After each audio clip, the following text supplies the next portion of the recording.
तो hello guys, आप देख सकते हैं मेरा पहला वीडियो। आपको इसका सेकेंड पार्ट चाहिए था, कमेंट करें और इसे ज़्यादा से ज़्यादा प्यार दें।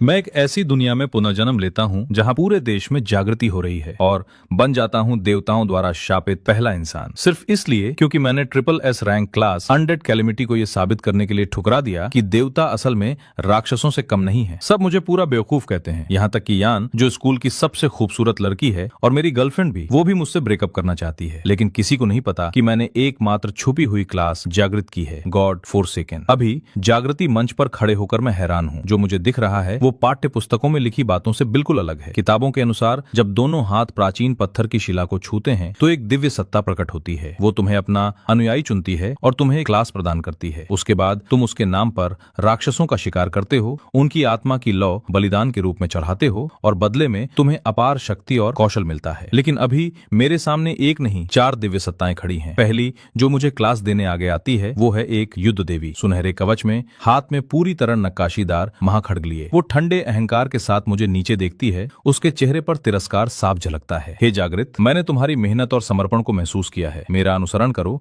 और मैं तुम्हें एक योद्धा की महिमा प्रदान करूंगी। प्राचीन पत्थर की शिला एक धुंधली स्लेटी रोशनी से चमकती है और हवा में धीरे धीरे एक टूटी हुई तलवार प्रकट होती है। ये तलवार सबसे निचले स्तर की क्लास का प्रतीक है, डी रैंक योद्धा। तुरंत पूरी जागृति समारोह में हलचल मच जाती है। हाँ, इतनी पढ़ाई किस काम की, फिर भी बेकार क्लास मिली है ना। हाई स्कूल में परफेक्ट स्कोर लाया और इसके लिए सब बिना रोके टोके ताने मारते हैं। उसी समय मेरे सामने एक पंक्ति प्रकट होती है, विकल्प 1, युद्ध देवी का अनुसरण करो और डी रैंक क्लास योद्धा में आगे बढ़ो। आधार कौशल चेन थ्रस्ट, जन्मजात कौशल कोई नहीं। मैं अपनी आंखें सिकोड़ने से खुद को नहीं रोक पाता। बस इतना ही। ये अहंकारी युद्ध देवी दावा करती है कि उसने मेरी लगन और समर्पण को महसूस किया और बदले में देती है सिर्फ एक डी रैंक की तोपचारे वाली क्लास। मैं बिना हिचकिचाए सिर हिला देता हूँ। मैं अपनी नजर दूसरी दिव्य सत्ता की ओर मोड़ता हूँ, काले वस्त्रों में लिपटी एक घुटन भरी हत्या की मंशा बिखेरती हुई। युद्ध देवी ये देखकर चुपचाप प्रसन्न लगती है। वो अपना हाथ मेरी ओर बढ़ाती है। समझदार चुनाव चतुर जागृत, आओ मेरे साथ चलो और बनो वो ब्लेड जो शून्य को चीर दे। उसी पल हवा में एक काली चमक लहराती है। एक काला ब्लेड मेरे गले से सट जाता है। विकल्प 2, शून्य आत्मा का सेवक बनो और S rank class shadow assassin में आगे बढ़ो। आधार कौशल वॉइड इरेजर शैडो वेल, जन्मजात कौशल शैडो किल। उसी क्षण प्राचीन पत्थर की शिला एक चौंधियाने वाली बैंगनी रोशनी से फट पड़ती है। शून्य को चीरता हुआ एक और ब्लेड प्रकट होता है जिसकी काली चमक पल भर में पहले वाली टूटी हुई धूसर तलवार को निगल लेती है। भीड़ जो कुछ पलों पहले तक शोरगुल से भरी थी पूरी तरह चुप हो जाती है। सब स्तब्ध हैं। फिर उस खामोशी में से किसी की धीमी बुदबुदाहट उभरती है। एक ही आदमी के लिए दूसरी क्लास कैसे आ सकती है? बियाओ, जिसके चेहरे पर अभी तक मुस्कुराहट जमी हुई थी, क्रोध से पीला पड़ जाता है। वो उछलकर खड़ा होता है और चिल्लाता है, एक इंसान भला 2 क्लास कैसे जागृत कर सकता है? प्रिंसिपल लिन मेज पर हाथ पटक कर उत्साह से लाल चेहरे के साथ उठ खड़े होते हैं। बस यही चाहिए था बच्चे, ये निश्चित रूप से एस रैंक क्लास है। जीवन का अधिकांश समय शिक्षा में बिताने के बावजूद उन्होंने कभी किसी को 2 क्लास जागृत करते नहीं देखा। लेकिन वे भली भांति जानते हैं कि एक साथ कई दिव्य सत्ताओं द्वारा चुने जाने का क्या अर्थ होता है। उस प्रकाश में खड़े होकर मैं एक बार फिर से हिलाता हूँ, एक एस रैंक युद्ध क्लास शैडो असैसिन। अस्तित्व में मौजूद हर हत्यारे प्रकार की क्लास से तुलना करें तो ये सबसे श्रेष्ठ में से एक है। लेकिन मुझे कोई जल्दी नहीं। अभी 2 और दिव्य सत्ताएं प्रतीक्षा कर रही हैं। काले वस्त्र में लिपटी शून्य आत्मा दबे हुए क्रोध से कांपती है पर कुछ कर नहीं पाती। और जब शून्य आत्मा की नजर तीसरी दिव्य सत्ता पर पड़ती है तो मुझे उसकी आंखों में सच्चा भय और श्रद्धा की एक झलक दिखती है। तीसरी दिव्य सत्ता एक वृद्ध पुरुष है जिसके हाथ में हड्डी की एक छड़ी है। उसकी नोक पर हल्की नीली लपटें लिपटी हुई हैं। उस वृद्ध में एक ऐसा अधिकार है जिसे क्रोध की आवश्यकता नहीं। वो अपनी दृष्टि मुझ पर टिकाता है। जागृत करने वाले, मैं मृत्युदेव हूँ, मेरे सामने घुटने टेको और मैं तुम्हें जीवन और मृत्यु पर आधिपत्य की शक्ति प्रदान करूंगा। साहसिक शब्द मुझे पसंद आया। मैं मन ही मन सोचता हूँ, ये स्पष्ट है कि देवताओं के बीच भी एक पदानुक्रम है। अगले ही पल प्राचीन सफेद अक्षर मेरे सामने उभरते हैं, विकल्प 3, मृत्यु देव के अधीन हो जाओ और ट्रिपल एस रैंक क्लास में आगे बढ़ो। अनडेड कैलेमिटी, आधार कौशल अनडेड समन बोन डिकॉय, जन्मजात कौशल मृत्यु देव का अग्रदूत, अनडेड सेवक जो बुलाए जा सकते हैं, असीमित। उसी क्षण प्राचीन पत्थर की शिला नारंगी रोशनी से दहक उठती है जो सीधे आकाश में जाती है। रैबिट किंगडम के ऊपर का पूरा आकाश सूर्य ग्रहण की तरह अंधकारमय हो जाता है। मैं ऊपर देखता हूँ, 1 अरब की अनडेड सेना टिड्डियों टिड्डियों के झुंड की तरह आकाश में छा जाती है। विशालकाय अनडेड राक्षस, अदृश्य होते अनडेड हत्यारे, कंकाल के घोड़ों पर सवार अनडेड सेनापति, ये दृश्य साक्षात सर्वनाश का प्रतीक है। और ये केवल जियांगहाई शहर तक सीमित नहीं है, पूरा रैबिट किंगडम इस भयावह दृश्य का साक्षी बनता है। पूरे देश में आपातकालीन समाचार प्रसारण हर जगह शुरू हो जाते हैं। रिपोर्टर लू अपना माइक्रोफोन थामे हल्की कांपती आवाज में बोलती है, नागरिकों कृपया शांत रहें, ये घटना हमारे देश के एक जागृतकर्ता के कारण हुई है, ये पुष्टि हो चुकी है। इसी समय वुल्फ्स डेन कोडनेम वाले एक गुप्त सैन्य अड्डे के अंदर पारंपरिक कुर्ते में एक सफेद बालों वाला बुजुर्ग फौलादी आंखों से उस सर्वनाशी आकाश को देख रहा है। एल्डर चेन, अच्छा हुआ आपने तुरंत कदम उठाया और इस घटना को दबा लिया, वरना विदेशी राष्ट्र पहले ही जान जाते। ये चेन आखिर कौन है और किसने ये सब भड़काया? सफेद बालों वाला बुजुर्ग हल्के से सिर हिलाता है। मैंने पहले ही लोगों को जांच के लिए भेज दिया है। ये व्यक्ति जो भी हो, हम सबसे पहले उसे अपनी सुरक्षा में लेंगे। समारोह स्थल पर वापस आए तो प्रेस पूरी तरह पागल हो उठी है। एक के बाद एक कैमरे जागृति मंच के ऊपर उमड़ते काले बादलों पर टिक जाते हैं। मैं अभी भी समारोह के अंदर हूँ और बाहर मचे इस तूफान से पूरी तरह अनजान। मेरी नजर उस वृद्ध पर टिकी है जो खुद को मृत्यु देव कहता है और मैं झिझक जाता हूँ। जागृतकर्ताओं का इतिहास गहराई से पढ़ने के कारण मैं किसी से बेहतर जानता हूँ। रैबिट किंगडम के अंतिम डबल एस रैंक अनडेड मैज ने पहले ही असाधारण ऊंचाइयां छू ली थीं, तो triple S rank undead calamity चुनना एक देवता स्तरीय शुरुआत होती। इतिहास में जगह पक्की। और फिर भी मैं एक बार फिर सिर हिला देता हूँ। मुझे अंतिम दिव्य सत्ता देखनी है। अंतिम वाला किसी देवता से कम, किसी साधारण मनुष्य जैसा अधिक दिखता है। घावों से भरा शरीर, उलझे हुए काले बाल, खून जैसी लाल आंखें, हाथ में बस एक लगभग बुझी हुई मशाल। पहले तीनों की भारी भरकम उपस्थिति की तुलना में ये चौथी दिव्य सत्ता किसी भिखारी जैसी लगती है। लेकिन जैसे ही ये भिखारी बोलता है, मेरा पूरा शरीर झटके से चौंक जाता है। क्या तुम भी ब्लू स्टार से आए एक पारगामी हो? मेरा मन जैसे टुकड़ों में बिखर जाता है। मैं इस दुनिया का नहीं हूँ, मैं ब्लू स्टार से आया हूँ। ये राज मैंने कभी किसी को नहीं बताया, एक भी इंसान को नहीं। पहले तीन दिव्य सत्ताएं भी मेरी असली उत्पत्ति नहीं भाप पाई। फिर भी रीदर, ये सड़क के भिखारी जैसा दिखने वाला, मुझे पल भर में पहचान लेता है। इसका क्या अर्थ है? क्या ये दिव्य सत्ता भी ब्लू स्टार से आया कोई पारगामी है? मेरी आंखें हैरानी से फैल जाती हैं। मैं कुछ पूछ भी नहीं पाता और वो चीथड़ों में लिपटी आकृति आग्रह भरे स्वर में बोल उठती है, किसी भी देव का अनुसरण मत करो, ये सब एक दैवीय षड्यंत्र है। हम सब बस उनकी बिसात के मोहरे हैं। सभी बलिदान है। देवताओं को मारा जा सकता है और हम स्वयं देवता बन सकते हैं। शब्द मुश्किल से फीके पड़े थे कि वो चीथड़ों में लिपटी आकृति घुलने लगी है, मानो किसी अदृश्य शक्ति ने उसे मार गिराया हो। मेरे मन में सवालों की बाढ़ आ जाती है, लेकिन पूछने का वक्त नहीं। मेरी आंखों के सामने पाठ उभरता है। विकल्प 4, देव का आशीर्वाद अस्वीकार करो और सभी दिव्य सत्ताओं द्वारा त्यागा हुआ बनो। Class, god forsaken. आधार कौशल, कोई नहीं। प्रारंभिक जन्मजात विशेषता, खंडित दिव्यता यद्यपि खंडित है, फिर भी ये चढ़ावा स्वीकार कर सकती है। गॉड फोरसेकन किसी भी मारे गए राक्षस की आत्मा ज्वाला को चढ़ावे के रूप में अर्पित कर उनकी विशेषताएं स्वयं में समाहित कर सकता है। जैसे ही ये विकल्प प्रकट होता है, मुझे कुछ भयावह दिखता है। तीनों दिव्य सत्ताओं के सिर के ऊपर गहरे लाल रंग के हेल्थ बार प्रकट हो जाते हैं, मान खरबों में फैले हुए। मेरी पूरी दुनिया इसी पल ढह जाती है। देवताओं के हेल्थ बार होते हैं और इंसान देवता बन सकते हैं। एक लहर सी मेरे भीतर होती है। मेरे हाथ हल्के से कांप रहे हैं। उसी पल मैं खंडित दिव्यता का असली मूल्य समझ जाता हूँ। सामान्यतः केवल देवता ही चढ़ावा पाते हैं। एक जागृतकर्ता को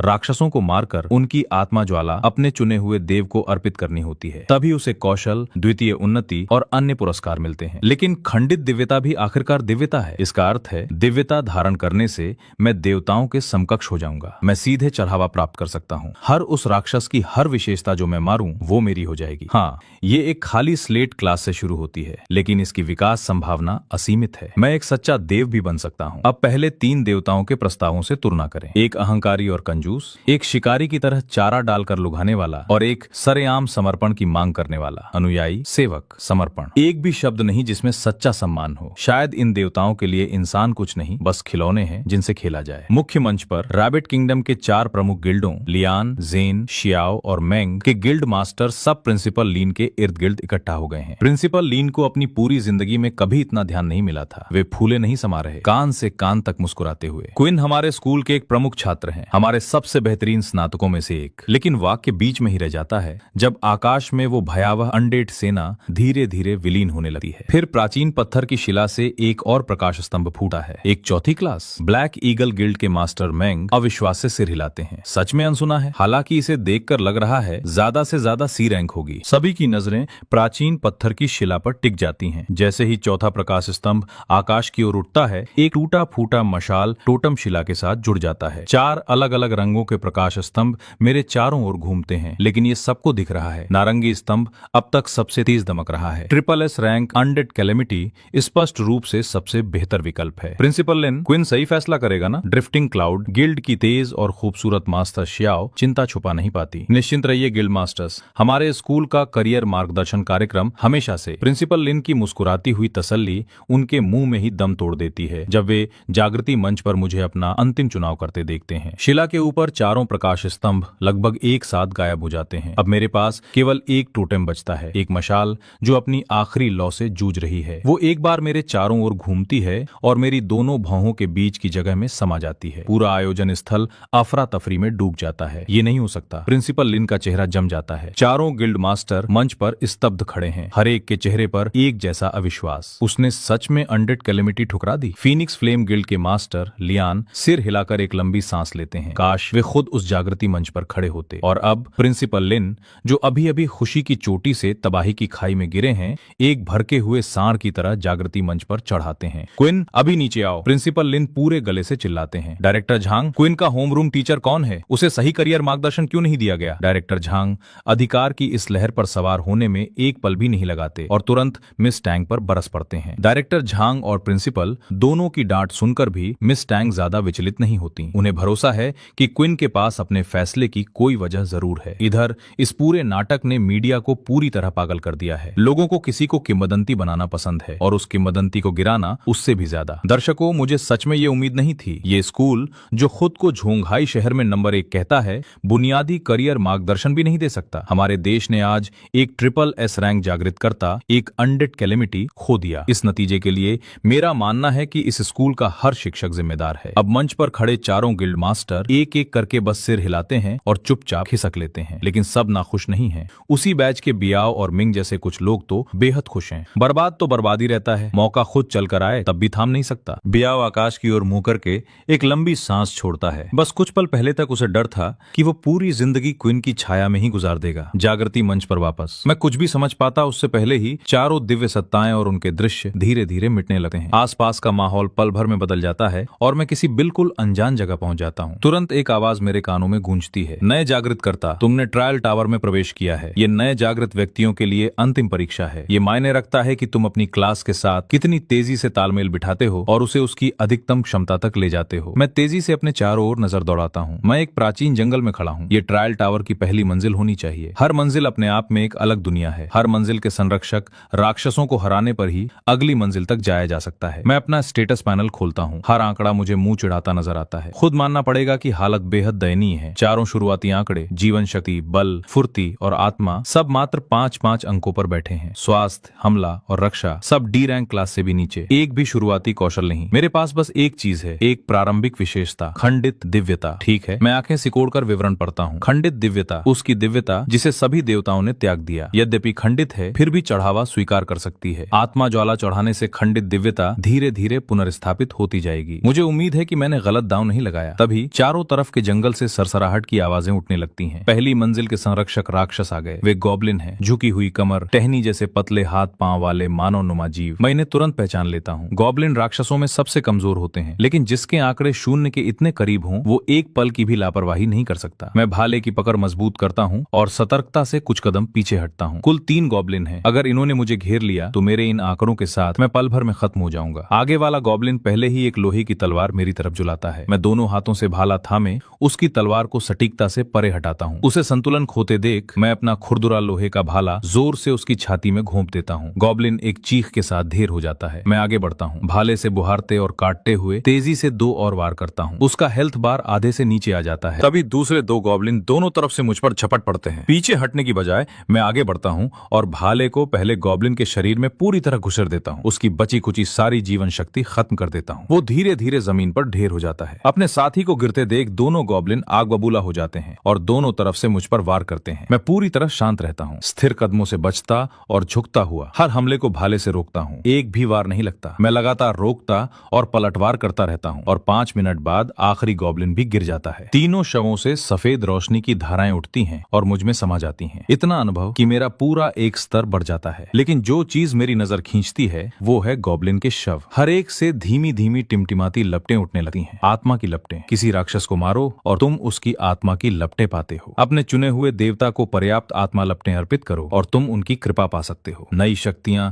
दूसरी उन्नति, यहाँ तक कि तीसरी उन्नति भी। आत्मा लपट अर्पण। गॉब्लिन। लपटें एक एक कर शवों से उठती हैं और मेरे चारों ओर की हवा में घुल जाती हैं। आत्मा लपट अर्पण सफल। विशेषता प्राप्त हुई। उग्र बंधन। शक्ति में 10% की वृद्धि। हाँ, उत्तेजना की एक लहर मुझ में दौड़ जाती है। पूरे 100 शक्ति अंक। मेरा हमला सीधे 135 तक पहुंच जाता है। तो यही एहसास होता है अर्पण पाने का। और ये तो बस एक दरार है। दिव्यता पहले से ही इतने शक्तिशाली परिणाम दे रही है। जिन देवताओं की दिव्यता पूर्ण है, हर एक दिन अरबों भक्तों से अर्पण पा रहे हैं। मैं सोच भी नहीं सकता उनकी शक्ति कितनी विशाल होगी। पहला तल विशाल है। यहाँ बस कुछ गॉब्लिन ही नहीं घूमते। अगले तल पर जाने के लिए मुझे उनके नेता को मारना होगा। मैं भाला थामता हूँ और जंगल में और गहरे बढ़ता हूँ। ज्यादा देर नहीं लगती, गॉब्लिन का एक और झुंड दिख जाता है। लेकिन इस बार मेरे पास 135 का हमला है। मैं उनमें से एक प्राकृतिक शक्ति की तरह गुजर जाता हूँ। एक वार एक मौत। गॉब्लिन के शवों का मैदान मेरे सामने बिछ जाता है और सफेद अनुभव की धाराएं मेरे शरीर में प्रवाहित होती हैं। एक और स्तर ऊपर। तभी अचानक एक विशालकाय गॉब्लिन एक भारी कांटेदार गदा उठाता है और उसे मुझ पर दे मारता है। मैं वार तोड़ने के लिए घूमता हूँ और मेरा लोहे का भाला सीधे उसकी जाग में घुस जाता है, एक गहरा चीरता हुआ घाव छोड़ता हुआ। गॉब्लिन सरदार दर्द से चीख उठता है। मैं हल्के फुर्तीले कदमों से उसके चारों ओर घूमने लगता हूँ, एक के बाद एक पलटवार करता हुआ। कुछ ही पलों में उसकी जीवन शक्ति आधे से नीचे आ जाती है। तभी गॉब्लिन सरदार की आंखें गहरी जलती हुई लाल हो जाती हैं और वो उन्मत्त हो उठता है।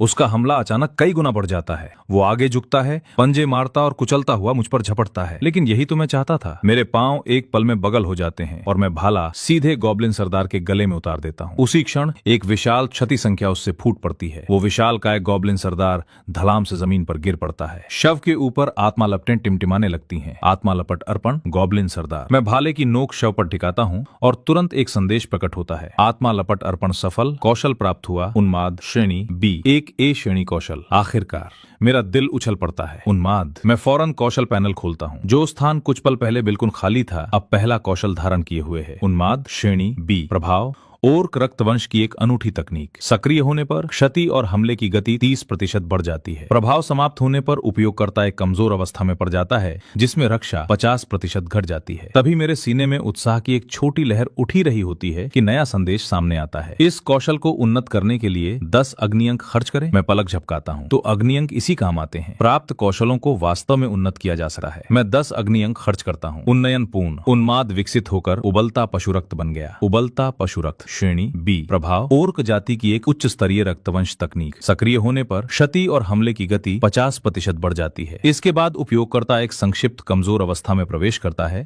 रक्षा 30% घटती है। बोनस प्रभाव सक्रियता के दौरान प्रत्येक हत्या इसकी अवधि बढ़ा देती है। परीक्षण टावर के बाहर सुश्री तांग मेरी फीड ध्यान से देख रही हैं। उनकी आंखों में चिंता भरी हुई है। अंदर वापस एक सूचना मेरे कान में बजती है। बधाई हो, आपने परीक्षण टावर के पहले तल के संरक्षक को पराजित कर दिया है। दूसरे तल पर स्थानांतरित किया जा रहा है। मेरी दृष्टि धुंधली हो जाती है और मैं एक विशाल घुप अंधेरी गुफा में पहुंच जाता हूं। चारों ओर बस पत्थर की दीवारें और नम मिट्टी। यही होगा परीक्षण टावर का दूसरा तल। अजीब बात यह है कि अभी मुझे जो महसूस हो रहा है वो घबराहट नहीं है, ये उत्साह है। सिर्फ पहले तल पर गॉब्लिन का अर्पण करने से ही मैं उबलता पशुरक्त अनलॉक कर चुका हूँ। अगला तल न जाने क्या चौंकाने वाला लेकर आएगा। परीक्षण टावर के दूसरे तल के राक्षस अपनी मौजूदगी जताने लगते हैं। इस गुफा के अंधेरे की गहराई से अचानक काली लताएं जमीन से फूट पड़ती हैं। कांटों जितनी तीखी रीढ़ में सिहरन दौड़ा देती हैं। मैं तुरंत पीछे उछलता हूँ, भाला ऊपर उठाता हूँ और जोर से झुलाता हूँ। 2 लताएं कटकर गिर जाती हैं। वे जमीन पर पड़ी हैं, फिर भी जीवित चीजों की तरह तड़पती हुई। मैं भौचक्का हो जाता हूँ। उनकी जीवन शक्ति लगभग शून्य है। लेकिन अगले ही पल चारों तरफ की मिट्टी से और लताएं फूट पड़ती हैं। मैं तेजी से प्रतिक्रिया करता हूँ। पूरी तरह उभरने से पहले ही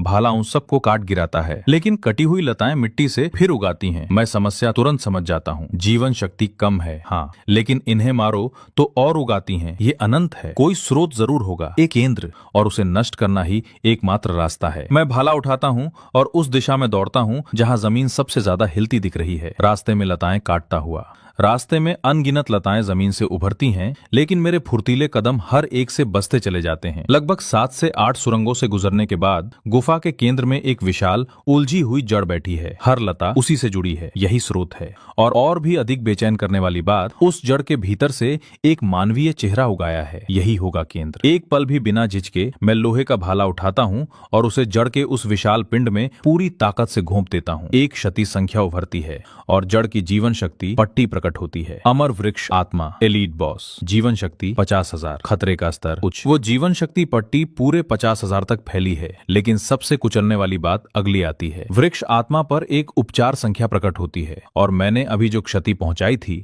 वो कुछ ही पलों में ठीक होने लगती है। तो यही है चाल। अब मैं इस तल का उद्देश्य समझ जाता हूँ। लताओं को हमेशा के लिए खत्म करने के लिए मुझे अमर वृक्ष आत्मा को मारना होगा, लेकिन न केवल उसकी जीवन शक्ति पट्टी राक्षसी है, उसकी पुनर्जनन क्षमता भी भयावह है। तुरंत मार गिराना तो बिल्कुल असंभव है, लेकिन जितना ये लंबा खींचेगा उतनी ही अधिक लताएं केंद्र उगाता रहेगा। ये तल कच्ची क्षति क्षमता की परीक्षा ले रहा है। यहाँ तक पहुंचने वाले अधिकतर जागृत तो मौके पर ही हार मान लेने पर मजबूर हो जाते हैं, लेकिन मेरे लिए अभी शायद ये अजय नहीं है। परीक्षण टावर के बाहर प्रधानाचार्य लिन का माथा गहरी चिंता में सिकुड़ा हुआ है। हद हो गई, आखिर किसने इस साल का परीक्षण टावर बनाया है? पहले तल को सफलतापूर्वक पार करने वाले जागृतों की अगुवाई 3 एस श्रेणी के जागृत कर रहे हैं, बियाओ, मिंग और यान। बियाओ अपनी एस श्रेणी की निकट युद्ध कक्षा कुंडलित अजगर भिक्षु के साथ तुरंत अपनी लाठी घुमाता है और पलों में लताओं को चीर डालता है। अच्छा, कम से कम ये तल अभी भी संभाले जाने योग्य लगता है। प्रधानाचार्य लिन ने मुश्किल से राहत की सांस ली होती है कि कैमरे की फ्रेम में वो विशाल केंद्र जड़ भर जाती है। देखने वाले सभी एक साथ हाँफ उठे हैं। ओह नहीं, क्या वो अमर वृक्ष आत्मा है? एक स्तर 10 का जागृत भी उसे गिराने में संघर्ष करेगा। इधर एक तरफ सुश्री तांग मेरी फीड ध्यान से देख रही हैं। मेरी गतिविधियां पहले तल की तुलना में दोगुनी तेज लग रही हैं। ये कैसे संभव है? उधर मैं पहले से ही वृक्ष आत्मा के केंद्र पर बेरहम हमला बोल चुका हूँ। उबलते पशु रक्त के सक्रिय होने के साथ मेरी हमले की शक्ति और गति दोनों नाटकीय रूप से बढ़ गई हैं। वृक्ष आत्मा के पागल पुनर्जनन के बावजूद मैं हर वार पर 70 से अधिक प्रभावी क्षति दे रहा हूँ, 50,000 जीवन शक्ति। लेकिन ये अछूती नहीं है। फिर भी अमर वृक्ष आत्मा को मारना इतना सरल नहीं जितना बस पूरी ताकत लगा देना। कांटों से ढकी लताएं हर पल जमीन से उभरती रहती हैं और अगर मैंने उन्हें जल्दी नहीं काटा तो वे इकट्ठी होकर मुझे दबा देंगी। लेकिन जिस पल मेरा ध्यान बढ़ता है, केंद्र पर निरंतर क्षति टूट जाती है। यही इस तल के रचयिता ने जाल बिछाया है। लेकिन मेरे लिए लताएं दरअसल उबलते पशु रक्त को रीसेट करने के लक्ष्य हैं। मैं वृक्ष आत्मा के केंद्र पर प्रहार करता रहता हूँ और साथ ही हर लता को उगते ही काट गिराता हूँ। हर लता की हत्या उबलते पशु रक्त को 10 सेकंड बढ़ा देती है। एक परफेक्ट 10 सेकंड का चक्र। मैं इस लय में बिल्कुल सटीक तरीके से बन जाता हूँ। उस कड़े चक्र के तहत अमर वृक्ष आत्मा की 50,000 जीवन शक्ति धीरे धीरे घटती चली जाती है। 1 मिनट से 2 मिनट, 5 मिनट। इस निरंतर हमले के लिए जिस तीव्रता और एकाग्रता की जरूरत है वो एक अनंत काल जैसी लगती है। आखिरकार भाले के अंतिम वार पर वृक्ष आत्मा की जीवन शक्ति पट्टी शून्य हो जाती है। विशाल जड़ तंत्र एक साथ टूट जाता है, राख और धूल के तूफान में घुलता हुआ। गुफा को भरने वाली हर लता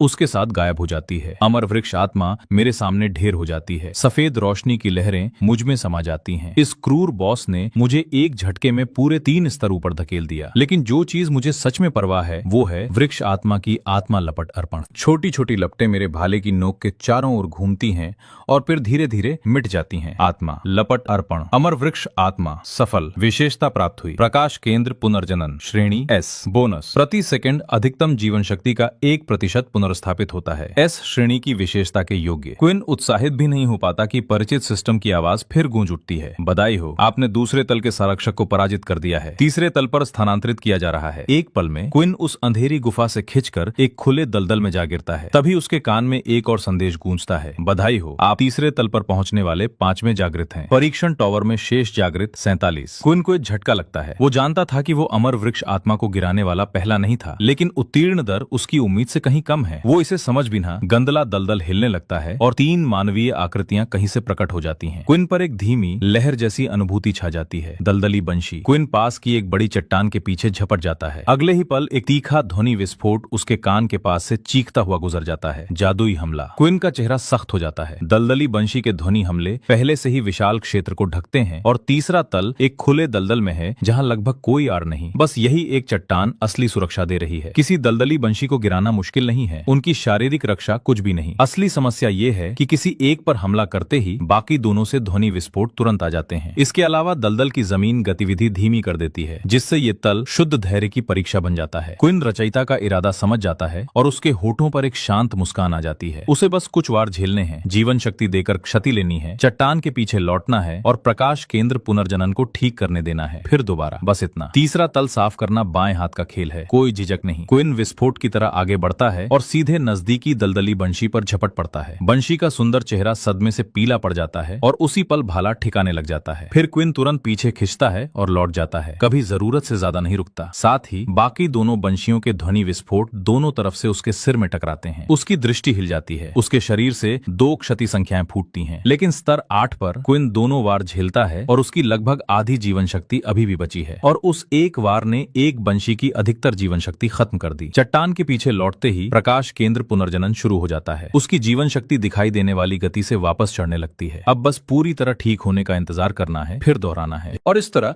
परीक्षण टावर के तीसरे तल पर एक अजीब दृश्य सामने आता है। एक युवक एक साधारण लोहे का भाला थामे हुए जानबूझकर चट्टान के पीछे से ध्वनि विस्फोट झेलता हुआ आगे झपटकर दलदली बंशी को भाला मारता है, फिर तुरंत भागकर चट्टान के पीछे छुप जाता है और जीवन शक्ति भरने का इंतजार करता है। 10 से अधिक मिनट बाद क्विन भाले पर टिकते हुए एक लंबी सांस छोड़ता है। इन सस्ती चालों की बदौलत वो एक बार भी मरे बिना तीनों बंशियों को ढेर कर देता है। जैसे ही तीनों दलदली बंशी धीरे धीरे घुलती हैं, परिचित आवाज उसके कान में लौटती है। आत्मा, लपट, अर्पण, दलदली बंशी सफल, कौशल प्राप्त हुआ, ज्वारपाद, श्रेणी बी, प्रभाव, जलीय रक्तवंश की एक जन्मजात तकनीक, शरीर को घेरने के लिए पानी की धारा बुलाता है, अधिकतर गति धीमा करने वाले प्रभावों से प्रतिरक्षा प्रदान करता है। निष्क्रिय बोनस, गति की गति 15% बढ़ जाती है। बधाई हो, आपने तीसरे तल के संरक्षक को पराजित कर दिया है। चौथे तल पर स्थानांतरित किया जा रहा है। फिर एक नया संदेश आता है, इस तल पर सभी संरक्षक राक्षसों को समाप्त करना आवश्यक नहीं है। जीवित रहते हुए केंद्रीय टेलीपोर्टेशन वृत्त तक पहुंचे और आगे बढ़े। संरक्षक राक्षसों को पराजित करना जरूरी नहीं। क्विन को तुरंत संदेह होता है। पहले 3 तलों ने जो कुछ भी किया है उसके बाद वो पूरी तरह आश्वस्त है कि चौथे तल में कोई जाल है। कुछ सेकंड बाद क्विन चौथे तल पर पहुंचता है और सामने का दृश्य देखता है। उसका जबड़ा गिर जाता है। यहाँ का संरक्षक कुछ राक्षस नहीं है, ये भूतिया अग्नि मकड़ियों का एक पूरा घोंसला है। इस किस्म के राक्षस को देखते ही रोंगटे खड़े हो जाते हैं। अकेले उनका भयावह रूप 10 में से 9 महिला जागृतों को मौके पर ही हार मनवा देगा। परत दर परत जाले पूरे तल को मौत के सच्चे जाल में बदल देते हैं। अरे यार! क्विन उतरते जालों के बीच बेतहाशा भागता है, हर दिशा से उस पर दागे जा रहे रेशम के धागों से बचता हुआ। ज्वारपाद सक्रिय करो। क्विन तुरंत अभी अभी अर्जित कौशल सक्रिय करता है। पानी की एक धारा तुरंत उसके पांवों के चारों ओर लिपट जाती है। वो हर कदम में हल्कापन महसूस करता है और जब वो अनंत जाले पर वापस कदम रखता है तो प्रतिरोध और चिपचिपाहट पूरी तरह गायब हो चुकी है। वो तल के केंद्र की ओर दौड़ता है, लेकिन कौशल की मदद के बावजूद इस भीड़ में हर हमले से पूरी तरह बचना संभव नहीं। एक तीखी चुभन उसके कंधे में लगती है। स्थिति भूतिया अग्नि विष लगा। अगले ही पल उसके सिर के ऊपर से जहर और जलन दोनों की क्षति टपकने लगती है। अलग अलग संख्याएं ज्यादा नहीं है, लेकिन ये भूतिया अग्नि विष का सिर्फ एक स्तर है। कुछ और काट लें और 3-4 स्तर के विष और जलन एक साथ, तब मुसीबत सच में गंभीर हो जाएगी। क्विन की हर नस तन जाती है। वो बिना झिझके सीधे टेलीपोर्टेशन वृत्त की ओर दौड़ता है, लेकिन एकदम आखिरी पल में कदम रखने की कगार पर वो खुद को रोकने पर मजबूर हो जाता है। दोनों पांव वृत्त की सीमा पर अधर में रुके हैं। वो पीछे मुड़कर भूतिया अग्नि मकड़ियों की भीड़ को अपनी ओर बढ़ते देखता है और उसके मन में एक विचार उभरता है, लालची लापरवाह विचार। क्विन अचानक भाला उठाता है और उसे झपटती भूतिया अग्नि मकड़ियों में जोर से घुसेड़ देता है। उनकी जीवन शक्ति दूसरे तल की लताओं से भी कम है, मुश्किल से 10 अंक प्रत्येक। एक ही वार में हरे खत्म। समय खत्म हो रहा है। क्विन अपनी जीवन शक्ति पट्टी गिरते देखता है और आंखें सिकोड़ लेता है। भाला ठंडी सटीकता से चलता है, तेज और साफ, हर उस भारी भूतिया अग्नि मकड़ी को काटता हुआ जो उस पर झपटती है। क्विन कर क्या रहा है? सुश्री तांग, जो अकेली उसकी फीड देख रही हैं, ठिठक जाती हैं। वो पहले से ही टेलीपोर्टेशन वृत्त पर है, लेकिन मकड़ियों के झुंड से लड़ने के लिए वापस मुड़ रहा है। क्या उसने तल के निर्देश नहीं सुने? वो बेचैन हो जाती हैं। उनकी नजर में क्विन जो कर रहा है वो पूरी तरह बेकार है। ये छोटी छोटी भूतियां अग्नि मकड़ियां चाहे जितनी भी हों, लगभग कोई अनुभव नहीं देती। उन्हें मारना महज समय की बर्बादी है। क्या क्विन नहीं जानता कि क्लियर करने का समय ही अंतिम अंत तय करता है? क्विन, तुम कर क्या रहे हो? दूसरी तरफ क्विन पूरी एकाग्रता से दौड़ रहा है, हमलों से बचता हुआ, अपनी जीवन शक्ति पट्टी को और नीचे गिरते देखता हुआ। आखिरकार जैसे ही भूतियां अग्नि मकड़ियां चारों तरफ से उमड़ती हैं, उसकी जीवन शक्ति खतरे की रेखा तक पहुंच जाती है। 1/4 बची है। अभी कदम रखना होगा। आत्मा, लपट, अर्पण, भूतियां अग्नि मकड़ी। क्विन भाले की नोक को एक चौड़े चाप में घुमाता है और एकदम आखिरी पल में अर्पण अनुष्ठान शुरू करता है। साथ ही वो पीछे हटता है। एक पांव टेलीपोर्टेशन वृत्त के भीतर उतरता है। जैसे दुनिया उसके चारों ओर घूमती और मुड़ती है, वो आवाज जिसका क्विन इंतजार कर रहा था आखिरकार गूंज उठी है। विशेषता, कौशल प्राप्त हुआ, भूतियां अग्निविष, श्रेणी स्तर 1, प्रभाव, भूतियां अग्नि मकड़ी के रक्तवंश का एक अनूठा विष, लावा और जहरीले दुर्गंध से जन्मा। संपर्क पर ये लक्ष्य को भूतियां अग्निदाह से पीड़ित करता है, निरंतर क्षति देता है और रक्षा घटाता है। घातक विष भी निरंतर क्षति देता है और लक्ष्य की उपचार क्षमता को दबाता है। ये शब्द क्विन के दिमाग में एड्रेनालिन की तरह दौड़ जाते हैं। सच में साहसी को ही भाग्य मिलता है। यही कारण था कि क्विन वापस मुड़ा था। भूतियां अग्निविष, आग और जहर को एक में मिलाने वाला कौशल राक्षसों के शिकार के लिए मानो बना ही है। क्या कमाल का कौशल है गोस्ट फायर वेनम। किन मनी मन मुस्कुराता है, लेकिन खुशी पूरी तरह बैठने से पहले ही जमीन कांपने लगती है और फ्लोर 5 का संरक्षक दर्शक अपनी दस्तक दे देता है। एक विशालकाय परछाई किन नजरों को भर देती है, पहाड़ जैसी कोई चीज जिसके बाल सुइयों की तरह खड़े हैं। Ghost claw bear. स्थिति वयस्क, स्तर 15, एलीट बॉस। खतरे का स्तर अत्यंत भयावह। किन का चेहरा गंभीर हो जाता है। ये घोस्ट क्लॉ बेयर पूरी एक पार्टी के बराबर है और अखाड़े में छुपने की कोई जगह नहीं है, लेकिन मैं हार मानने के लिए तैयार नहीं, और इसकी वजह सीधी है। घोस्ट क्लॉ बेयर का मोटा फर कोट उसे आग के प्रति कमजोर बनाता है, और एक प्राकृतिक जीव होने के कारण वो जहर के प्रति भी कमजोर है। टावर के बाहर समारोह स्थल पर प्रिंसिपल लीन मुख्य स्क्रीन को काले भावों के साथ घूर रहे हैं। दांत भींचते हुए बोलते हैं, इस साल के ट्रायल टावर को डिजाइन किसने किया है? देखो इसमें क्या रखा है। पहले 2 फ्लोर पर गॉब्लिन होर्ड और अनडाइंग ट्री स्पिरिट ने लगभग 90% अवेकनेस को साफ कर दिया। फिर फ्लोर 3 की स्वयं बांशीज ने हर धीमी गति वाले योद्धा वर्ग को बाहर कर दिया। केवल दूरी से हमला करने वाले वर्ग ही पत्थरों की दरारों से तीनों बांसीज पर वार करके बचे। और फिर फ्लोर 4, वो घोस्ट फायर स्पाइडर नेस्ट का दुस्वप्न जिसने प्रिंसिपल लीन की खोपड़ी तक सिरा दी। अब लाइव फीड में केवल मुट्ठी भर शीर्ष एस रैंक अवेकनर्स और मुश्किल से ए रैंक के जीवित बचे दिख रहे हैं। कॉइलिंग ड्रैगन मॉन्क बियाओ शुद्ध सहन शक्ति के बल पर नुकसान झेलता हुआ सीधे केंद्र के टेलीपोर्टेशन सर्कल की ओर बढ़ता है। फिर भी जब वो वहां पहुंचता है तो उसकी सेहत बस एक धागे पर टिकी है। फ्रॉस्ट ब्लेड स्वॉर्ड्समैन मिंग की हालत कुछ बेहतर नहीं। उसकी बर्फीली क्षमता घोस्ट फायर स्पाइडर के बिल्कुल विपरीत है। वो केवल अपनी एस रैंक शील्ड के भरोसे बचता हुआ सिनकू से टेलीपोर्टेशन सर्कल तक पहुंचता है। यान जो शैडो हंटर के रूप में जागी है, अपनी चकमा और घात लगाने की क्षमताओं से सिनकू से सर्कल तक पहुंचती है, फ्लोर 5 तक पहुंचने वाली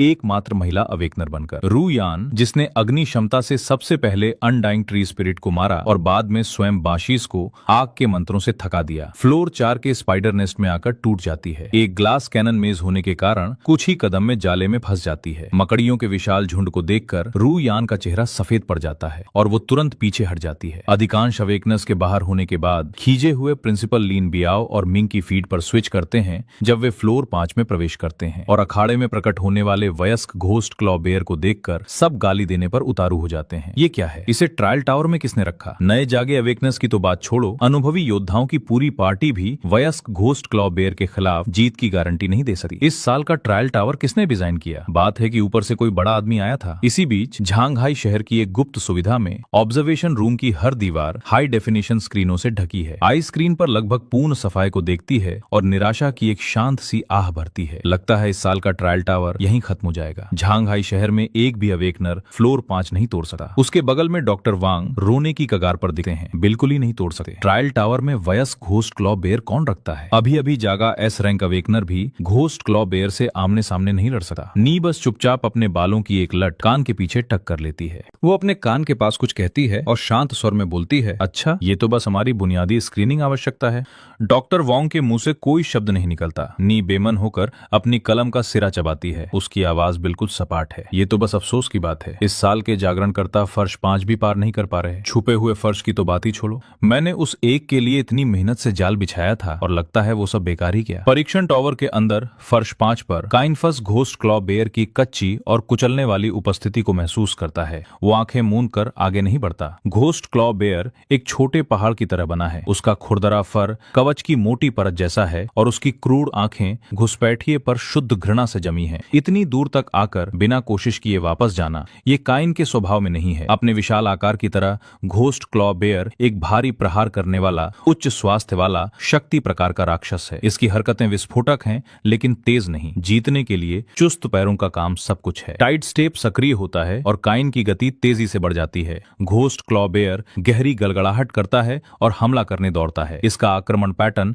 बेरहमी से सरल है, झपट्टा, पकड़ और पटखनी। झपट्टे में घोस्ट क्लॉ बेयर अपना पूरा वजन आगे फेंकता है जैसे कोई शिकारी मार के लिए जाता है। दूसरी उन्नति से पहले पूरी तरह से रक्षात्मक टैंक भी वो वार नहीं झेल सकता। काइन अपनी जगह पर खड़ा रहता है और देखता है कि भालू 3 से 4 मीटर की दूरी तक आ जाता है। फिर वो जोर से एक तरफ छलांग लगाता है, घातक वार से बचते हुए। एक पल की भी देरी किए बिना वो तुरंत भालू के पीछे की तरफ दौड़ जाता है। पकड़ में घोस्ट क्लॉ बेयर का झपट्टा चूक जाता है और वो तुरंत काइन को भालू आलिंगन में जकड़ने के लिए अपनी 2 विशाल भुजाएं फैला देता है। अगर वे भुजाएं उसके चारों ओर बंद हो जाएं तो वो बर्बाद है, लेकिन काइन पहले ही उसकी पीठ की तरफ घूम चुका है। भालू का एकदम अंधा स्थान। अब काइन की आंखें तेज हो जाती हैं। घोस्ट फायर विश सक्रिय होता है। भाले की नोक भवराते विषैले ज्वाला से जल उठती है और वो उसे घोस्ट क्लॉ बेयर की पीठ में जोर से घोंप देता है। स्थिति लक्ष्य घोस्ट फायर विश से पीड़ित। एक साफ वार और काइन तुरंत तुरंत दूरी बनाने के लिए पीछे छलांग लगाता है। उसी पल की चमक में घोस्ट क्लॉ बेयर अपना पूरा वजन पीछे की ओर गिरा देता है। एक गर्जनापूर्ण धमाका और पत्थर का फर्श टकराने पर दरक जाता है। पटखनी। ये चाल भद्दी लगती है, लेकिन इसकी मारक शक्ति विनाशकारी है। उसी समय काइन द्वारा लगाया गया घोस्ट फायर विष असर करने लगता है। भालू की पीठ पर मोटा फर जल उठता है, जलन की क्षति देता है, जबकि विष भी अपना प्रभाव डालने लगता है। आग और विष से पागल हो चुका घोस्ट क्लॉ बेयर बिना किसी रोक टोक के काइन पर झपटता है और काइन टाइड स्टेप का उपयोग करके बस उसकी पहुंच से बाहर नाचता रहता है। यहां से बस सही मौका ढूंढकर घोस्ट फायर विष की एक और परत चढ़ानी है, फिर पीछे हट जाओ और नुकसान को, भालू को धीरे धीरे खत्म करने दो। ये बस समय की बात है। बियाओ, जो फर्श 5 तक भी पहुंचता है, एक एस रैंक मेली कॉइलिंग ड्रैगन मॉन्क के रूप में काइन जितना भाग्यशाली नहीं है। जैसे ही बियाओ की नजर घोस्ट क्लॉ बेयर पर पड़ती है, वो अपनी लाठी लेकर सीधे अंदर घुस जाता है, सबके सामने दिखावा करना चाहता है। घोस्ट क्लॉ बेयर उसे मौका नहीं देता। उस विशाल पंजे का एक ही वार और बियाओ सफेद रोशनी की चमक में बाहर भेज दिया जाता है, तुरंत बाहर। मिंग दूसरी तरफ कुछ बेहतर नहीं करता। उसने 3 साल काइन के पीछे चलते हुए और विनम्रता पूर्वक जो कुछ भी हो सका वो सीखते हुए बिताए, और ये दिखता है। वो अंधाधुंध हमला नहीं करता। ये सावधानी उसे घोस्ट क्लॉ बेयर के पहले वार से सिनसिन कुकू बचने देती है। वो भालू के पीछे दौड़ता है और अपनी तलवार घुमाता है। धीमी और अजीब हरकतों वाले इस विशाल राक्षस पर एक उग्र हमला छेड़ता है। उसके पीछे जाना ही कुंजी है। ये बात काइन ने उसे पहले बताई थी। दुर्भाग्य से मिंग ने इसकी ऊपरी परत ही सीखी। जब भीड़ मिंग को सफलतापूर्वक हमले से बचते और भालू के पीछे घूमते देखती है तो सभी उत्साह से फट पड़ते हैं। वही है हमारे स्कूल का सबसे बड़ा प्रतिभाशाली। कितने सहज पैरों का काम है। एस रैंक क्लास के साथ मिलकर वो शायद फर्श 5 पार भी कर ले। प्रिंसिपल लिन अपनी ठोड़ी सहलाते हैं चौड़ी मुस्कान के साथ। हमारे स्कूल ने आखिरकार एक असली प्रतिभा पैदा की। मिंग का भविष्य असीमित है, लेकिन सुश्री टैंग उसी दृश्य को देखती हैं और माथे पर बल डालती हैं। मिंग अपने हमलों में बहुत लालची होता जा रहा है। उसका नुकसान पहुंचाने का स्तर प्रभावशाली है जरूर, लेकिन घोस्ट क्लॉ बेयर जैसे इस उग्र बॉस के खिलाफ आप कभी भी एक ही जगह पर बहुत देर तक नहीं रह सकते। और जैसा उन्हें डर था, मुख्य स्क्रीन पर घोस्ट क्लॉ बेयर एक गर्जनापूर्ण दहाड़ मारता है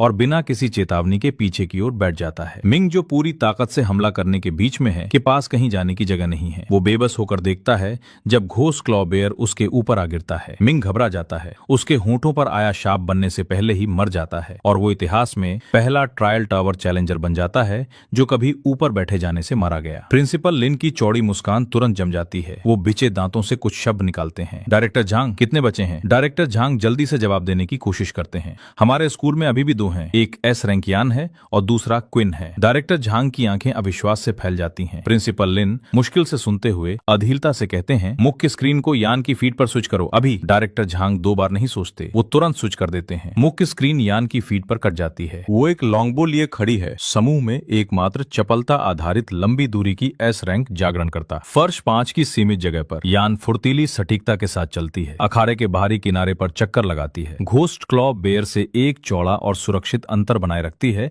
जबकि उसका लॉन्गबो एक स्थिर और अथक धारा में तीर दागता रहता है। एक के बाद एक तीर भालू पर लगता दिखलास की विशेष कौशल, ब्लड मार्क एरोरेन। यान का धनुष हमला भले ही कम हो, लेकिन प्रत्येक वार एक रक्तस्राव प्रभाव लागू करता है और घोस्ट क्लॉ बेयर की सेहत धीरे धीरे घटती जाती है। काइट और भागो, यही है काइट और भागो। यान का दूरी नियंत्रण बिल्कुल त्रुटि रहित है। भीड़ से प्रशंसा की एक लहर फूट पड़ती है। हाँ यान, ये बिल्कुल सही है। प्रिंसिपल लिन इस बार सावधान रहते हैं। वो लाल चेहरे के साथ तालियों की अगुवाई करते हैं। भीड़ की हर नजर यान की फीड पर टिकी है। यहाँ तक कि सुश्री टैंग भी खुद को यान के पैरों की चाल देखने में खींचा हुआ पाती हैं। इस रफ्तार से जब तक कुछ गलत नहीं होता, वो शायद घोस्ट क्लॉ बेयर को वाकई थका दे। फिर सुश्री टैंग नीचे क्विन की फीड पर नजर डालती हैं और उनकी आंखें फैल जाती हैं। क्विन पूरी तरलता के साथ चलता है, हर वार सटीक और साफ। इसके मुकाबले अब पूरी तरह उग्र हो चुका घोस्ट क्लॉ बेयर जोकर जैसा लगता है और उसे छू भी नहीं पाता। लेकिन जो बात सुश्री टैंग को सच में चौंका देती है, वो है घोस्ट क्लॉ बेयर का हेल्थ बार। वो लगभग खत्म हो चुका है। ये कैसे संभव है? ये किस तरह का नुकसान है? चाहे जितना सोचें, सुश्री टैंग समझ नहीं पाती कि एक खाली स्लेट क्लास इतने कम समय में इतना ज्यादा नुकसान कैसे पहुंचा रही है। स्कूल के चौक में मुख्य स्क्रीन पर केवल यान ही प्रदर्शित रहती है। उस खुले अखाड़े में पूरी तरह ब्लड मार्क एरोरेन पर निर्भर रहते हुए यान ही एकमात्र है